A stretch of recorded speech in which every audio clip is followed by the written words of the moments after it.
بسم الله الرحمن الرحيم. قالت يا أيها الملأ أفتوني في أمري ما كنت قاطعة أمرا حتى تشهدون. قالوا نحن أولو قوة وأولو بأس شديد والأمر إليك فانظري ماذا تأمرين. قالت إن الملوك إذا دخلوا قرية نفسدوها وجعلوا أعزة أهلها أذلة وكذلك يفعلون. وإني مرسلة إليهم بهدية فناظرة بما يرجع المرسلون. فلما جاء سليمان قال أتمدونني بمال فما آتاني الله خير مما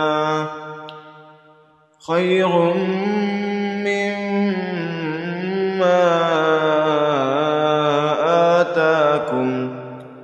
بل أنتم بهديتكم تفرحون. ارجع إليهم فلنأتينهم بجنود لا قبل لهم بها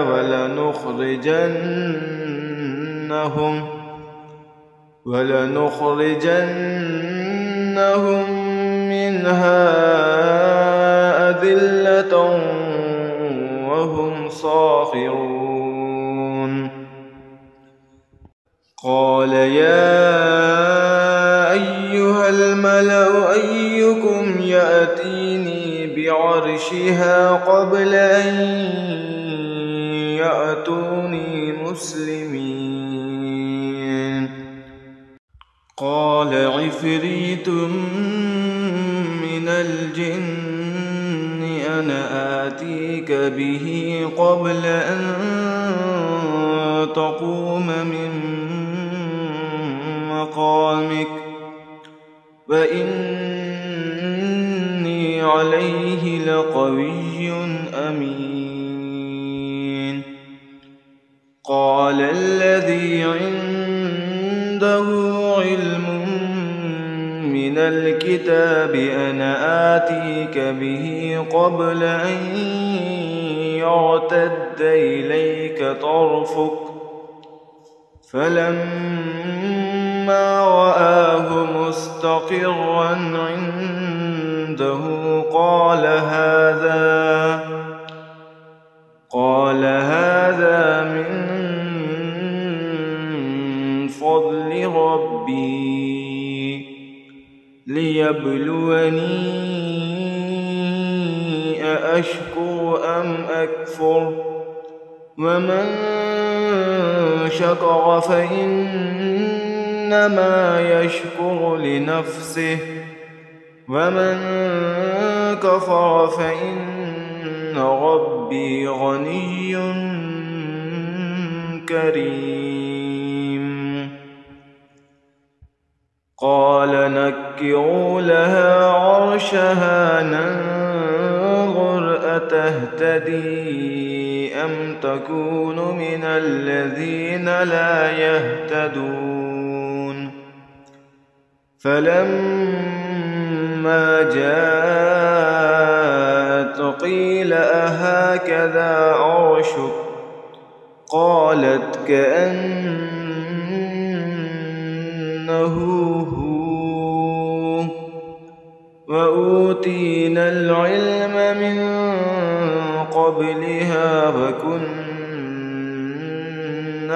مسلمين وصدها ما كانت تعبد من دون الله إنها كانت من قوم كافرين قيل لها ادخل الصرح فلما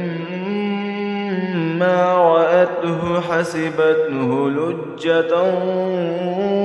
وكشفت عن ساقيها قال إنه صرح ممرد من قوارير قالت رب إني ظلمت نفسي وأسلمت مع سليمان لله رب العالمين ولقد أرسلنا إلى ثمود أخاهم صالحا أن اعبدوا الله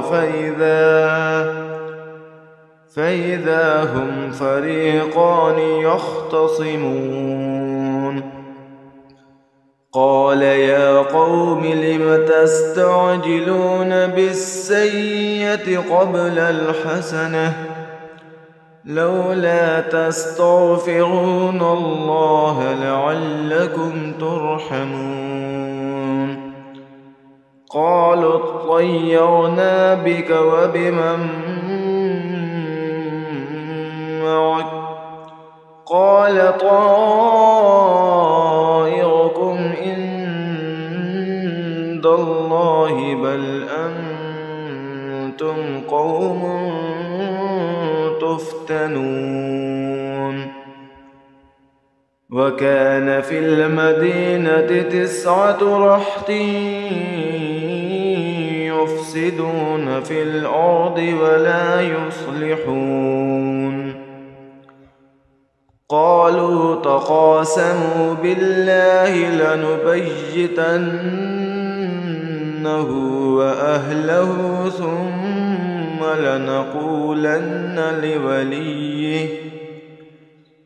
ثم لنقولن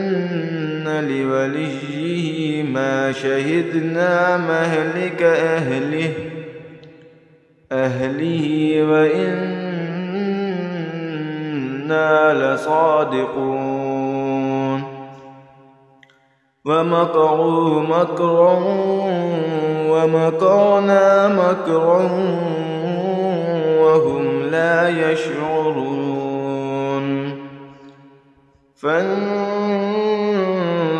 كيف كان عاقبة مكرهم أنا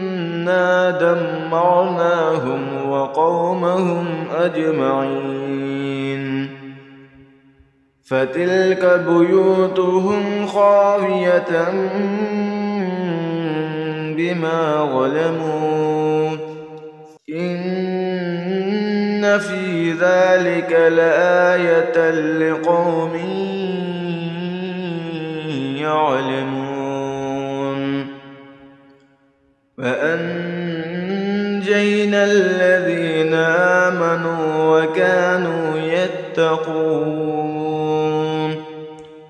ولوطا إذ قال لقومه أتأتون الفاحشة وأنتم تبصرون أئنكم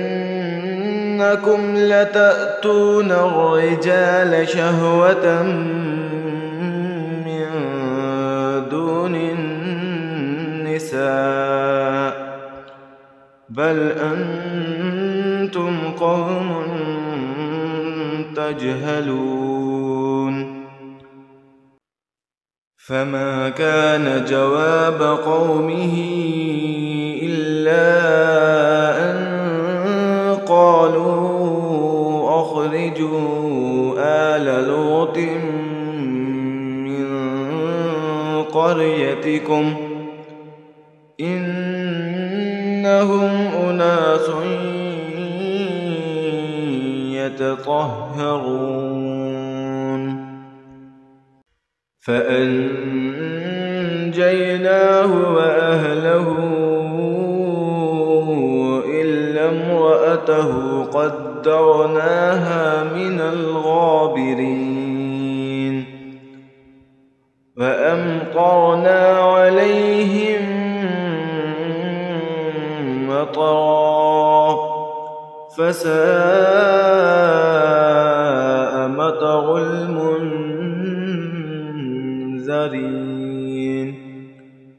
قل الحمد لله وسلام على عباده الذين اصطفى